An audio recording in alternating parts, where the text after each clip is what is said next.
नमस्कार, एक बार फिर से आप सभी का स्वागत है। इस वीडियो के माध्यम से मैं बहुत यूजफुल जानकारी आप लोगों के साथ शेयर करूंगी, जो पति पत्नी के मामलों पर बहुत ही यूजफुल होने वाला है। ये जजमेंट सुप्रीम कोर्ट का है। पति पत्नी के विवाद सालों तक चलते रहते हैं। ऐसी ऐसी इंक्वायरीज आती हैं कि लोग 25 साल से एक दूसरे के साथ नहीं रह रहे, 40 साल से एक दूसरे से अलग रह रहे हैं, लेकिन पति पत्नी तलाक एक दूसरे को नहीं दे रहे, लड़े जा रहे हैं, परेशान हो रहे हैं, एक दूसरे को प्रताड़ित कर रहे हैं इतने सालों से, पर फंसा के रखा है और एक दूसरे को छोड़ना नहीं चाहते कि वो अपने जीवन में आगे बढ़ें, खुश रह सकें और अपनी लाइफ को अच्छे से एक नया मोड़ देकर आगे बढ़ा सकें।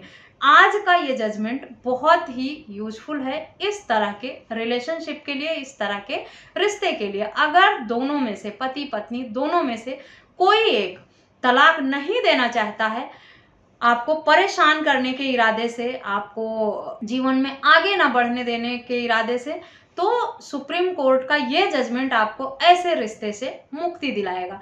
अभी तक आपने सुना होगा कि कॉन्टेस्टेड डाइवोर्स फाइल कर सकते हैं या म्यूचुअल डाइवोर्स फाइल कर सकते हैं। दो ही तरह के तलाक आपने सुने होंगे। ये सुप्रीम कोर्ट के द्वारा दिया हुआ एक तीसरे तरीके का तलाक है, तीसरा कानून कह सकते हैं तलाक पर, जिसका कानून में कहीं जिक्र नहीं है, कोई सेक्शन नहीं बनाया गया है। सुप्रीम कोर्ट के पास ये अधिकार है कि वो आर्टिकल 142 का उपयोग करके ऐसे रिश्ते को खत्म करने की, तलाक देने की इजाजत दे सकता है जो सालों तक एक दूसरे से अलग रह रहे हैं, घर बसने की कोई गुंजाइश नहीं है, एक दूसरे के साथ रहना नहीं चाहते हैं, सिर्फ एक दूसरे का जीवन बर्बाद करने के लिए, एक दूसरे का जीवन खत्म करने के लिए, एक दूसरे को प्रताड़ित परेशान करने के लिए एक दूसरे के साथ बंधे हुए हैं। तो इस तरह के रिश्ते को अब और झेलने की जरूरत नहीं है। अगर म्यूचुअल डाइवोर्स में आपकी बात नहीं बन रही है,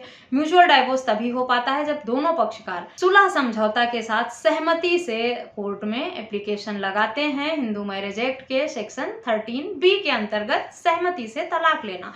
दोनों पक्षकार जाके कहते हैं हम एक दूसरे के साथ नहीं रहना चाहते और हम इस रिश्ते को खत्म करना चाहते हैं, तलाक लेना चाहते हैं, सुलह समझौता की कोई गुंजाइश नहीं है।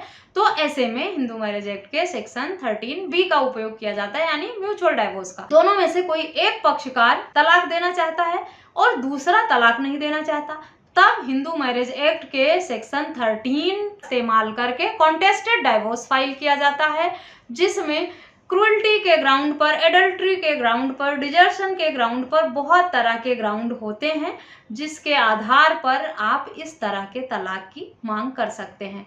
अगर डिटेल वीडियो चाहते हैं तलाक पर तो मैंने अलग से बनाई हुई है, मेरे चैनल की प्लेलिस्ट पे जाके देख सकते हैं। तो अगर सहमति से तलाक नहीं बनता है तो लोग कॉन्टेस्टेड डाइवोर्स की तरफ मूव करते हैं। कॉन्टेस्टेड डाइवोर्स भी इतना आसानी से नहीं मिलता है, लोग सालों तक कोर्ट के चक्कर लगाते रहते हैं, परेशान होते हैं, लोअर कोर्ट से हाई कोर्ट और सुप्रीम कोर्ट तक भागना पड़ता है, तब जाकर कहीं उन्हें 15 साल, 20 साल, 25 सालों में तलाक मिल पाता है। इतना लंबा प्रोसीजर होता है कॉन्टेस्टेड डाइवोर्स में फैसला पाने का। सभी मामलों में ऐसा नहीं होता है, कुछ मामलों में जल्दी भी तलाक हो जाता है, लेकिन आमतौर पर जो मामले हैं उसमें पति पत्नी एक दूसरे पर इतने आरोप प्रत्यारोप करते हैं और इतना उनके बीच में लड़ाई झगड़ा रहता है कि वो खत्म होने का नाम ही नहीं लेता। एक लोअर कोर्ट से अगर परमिशन मिल भी जाती है डाइवोर्स की तो मामला हाई कोर्ट में दूसरा पक्षकार चैलेंज कर देता है, हाई कोर्ट से मिला या डिसमिस हुआ तो सुप्रीम कोर्ट तक मामला जाता है और कम से कम 4 साल, 2 साल या इससे भी अधिक समय लगता है एक कोर्ट में फैसला आने में। तो इस तरह से बड़ी लंबी प्रक्रिया हो जाती है कॉन्टेस्टेड डाइवोर्स की। लेकिन कितने पक्षकार ऐसे हैं जो लोअर कोर्ट से लेकर हाई कोर्ट तक अपना दम लगा चुके हैं, लेकिन उन्हें तलाक फिर भी नहीं मिला है। तो अगर आपका मामला भी ऐसे ही उलझा हुआ है तो आपके लिए सुप्रीम कोर्ट का ये जजमेंट बहुत यूजफुल है। आर्टिकल 142 का उपयोग करके सुप्रीम कोर्ट ऐसी शादी को खत्म कर सकता है इररिट्रेबल ब्रेकडाउन ऑफ मैरिज के ग्राउंड पर। शिल्पा शैलेश वर्सेस वरुण श्रीनाथन जजमेंट है ये, जिनकी शादी 1993 में हुई और 22 साल से पति पत्नी अलग रह रहे थे। 22 साल तक अलग रहने के बाद पति ने फैमिली कोर्ट में याचिका लगाई डाइवोर्स की कि वो दोनों इतने सालों से अलग रह रहे हैं, सुलह समझौता की अब कोई गुंजाइश नहीं बची है। बहुत बार उनके बीच में सुलह समझौता हुआ, सब सेटलमेंट हुआ, कुछ दिन तक चीजें ठीक रहती हैं, फिर वापस लड़ाई झगड़े होने लगते हैं, जो कि अब बहुत आम बात हो गई है। तो पति ने परेशान होकर कि 22 सालों में उनके बीच में अगर सेटलमेंट नहीं हो पाई तो अब होने की कोई संभावना नहीं है। इसी आधार पर पति ने फैमिली कोर्ट में याचिका लगाई डाइवोर्स की और इस शादी को खत्म करने की मांग की। फैमिली कोर्ट ने तलाक की याचिका मंजूर नहीं की। उन्होंने कहा पति पत्नी साथ रहें, एक दूसरे के साथ रहने का प्रयास करें और इस शादी को खत्म ना करें।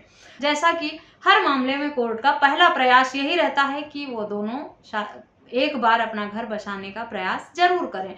तलाक को बढ़ावा ना तो कोर्ट देती है ना पुलिस देती है। एक बार कोशिश जरूर की जाती है कि अगर गुंजाइश हो तो रिश्ते को बचाया जाए। इस मामले में भी कोर्ट ने पति को तलाक नहीं दिया। उसके बाद पति हाई कोर्ट गया। हाई कोर्ट से भी पति को निराशा ही हाथ लगी, वहां से भी उसके हक में फैसला नहीं हुआ। फिर पति गया सुप्रीम कोर्ट। सुप्रीम कोर्ट में भी पति गया, वहां उसने सारे तर्क दिए, सारे सबूत दिए। इतने बार समझौता हुआ, इतने बार पत्नी वापस रहने आई, फिर कितने दिनों बाद चली गई और 22 सालों से उनके बीच में जो कुछ भी घटा है, जो कुछ भी घटनाएं हुई हैं, जितनी बार प्रयास किया गया है, उस सब का जिक्र पति ने सुप्रीम कोर्ट के समक्ष और अपनी पीड़ा सुप्रीम कोर्ट के सामने रखी कि 22 सालों से वो परेशान है। उसका पार्टनर ना तो उसके साथ रह रहा है, ना उसे तलाक दे रहा है। उनका शादीशुदा जीवन अब बसने की कोई गुंजाइश नहीं है। रिश्ते में इतनी कड़वाहट है, इतने विवाद हैं। थोड़े थोड़े दिन में उनके बीच में फिर मतभेद शुरू होते हैं समझौता होने के बाद, और फिर पत्नी उन्हें छोड़कर चली जाती है। ऐसा कब तक चलेगा? 22 साल बीत गए हैं। उसकी लाइफ का एक बहुत कीमती समय खराब हो चुका है और अब उसे इस रिश्ते से कोई उम्मीद नहीं बची है, इसलिए इस रिश्ते को खत्म किया जाना चाहिए। सुप्रीम कोर्ट ने सारे तर्क और तथ्यों को देखते हुए ये पाया कि पति 25 सालों से बहुत प्रयास कर चुका है। कई बार पत्नी को समझा बुझा कर घर लाया भी है, सुलह समझौता भी किया है और उसने सारे प्रयास कर लिए हैं, लेकिन उसके घर बसने की संभावना अब बिल्कुल भी नहीं बची है। इसलिए ऐसे रिश्ते को दबाव के साथ बनाए रखने का कोई मतलब नहीं है। इरिट्रेबल ब्रेकडाउन ऑफ मैरिज के ग्राउंड पर आर्टिकल 142 के पावर का यूज करते हुए सुप्रीम कोर्ट ने इस याचिका थी मंजूर कर ली। अगर आप भी सालों से कोर्ट के चक्कर लगा रहे हैं या सालों से सुलह समझौता और मीडिएशन और रिश्तेदारों की काउंसलिंग में फंसे हुए हैं और शादी को फिर से बसाने की, अपना घर बसाने की अब आपने उम्मीद खत्म कर दी है, तो ऐसे रिश्ते में बंध कर अपना जीवन खराब ना करें, अपने लाइफ के कीमती समय को खराब ना करें। आपके पास भी ये विकल्प है। इस जजमेंट का हवाला देकर आप भी ऐसी शादी से छुटकारा पा सकते हैं। याद रहे कि अपना शादीशुदा जीवन, अगर आप पति पत्नी ही हैं तब भी, और अगर आपके पास एक बच्चा है तब तो जरूर शादी को खत्म करने से पहले एक बार जरूर तलाक कोई अच्छा विकल्प नहीं है। लेकिन अगर साथ रहने की संभावना नहीं बची है, शादी को फिर से शादीशुदा जीवन को फिर से बसाया नहीं जा सकता है, तब तलाक लेना ही सही रहता है, क्योंकि जीवन बहुत अनमोल है, बहुत कीमती है और सबको अपना जीवन अपने हिसाब से खुशी खुशी से जीने का हक अधिकार है। इसीलिए अपने कीमती समय को खराब ना करते हुए आप लोग कोशिश करें कि सुलह समझौता करके ही मामले को खत्म कर लें। और अगर किसी विपरीत परिस्थिति के चलते आप लोगों के बीच में समझौता होकर बातचीत नहीं बन रही है तो सुप्रीम कोर्ट का ये जजमेंट पढ़ें। इस जजमेंट का हवाला देकर आप सुप्रीम कोर्ट से ऐसे शादी को खत्म करने की गुहार कर सकते हैं। इस वीडियो में बस इतना ही। वीडियो यूजफुल लगी है तो अन्य लोगों के साथ शेयर करना, चैनल को सब्सक्राइब करना बिल्कुल भी ना भूलें। मिलते हैं नेक्स्ट वीडियो में, तब तक के लिए थैंक यू एंड